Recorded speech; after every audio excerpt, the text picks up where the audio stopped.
Hi everyone. Today we are going to talk about arranging our factory and machines. This will help us smoothly move products and work more efficiently. We'll focus on a 400 kilograms per day capacity factory set up in a 500 to 1000 square feet area. First, we start with raw material entry and storage. Choose a spot near the entrance for receiving raw millets.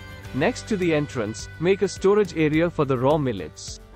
It should be easy to access for unloading and moving to the processing area. Following this, designate an area for the millets pre-cleaning and cleaning machine. This machine will taking long space because removing dust, dirt on other impurities. Then install the hulling machine, hullers. This machine also takes up more space because it removes the outer husk from the millet seeds. Grains are also graded in this machine.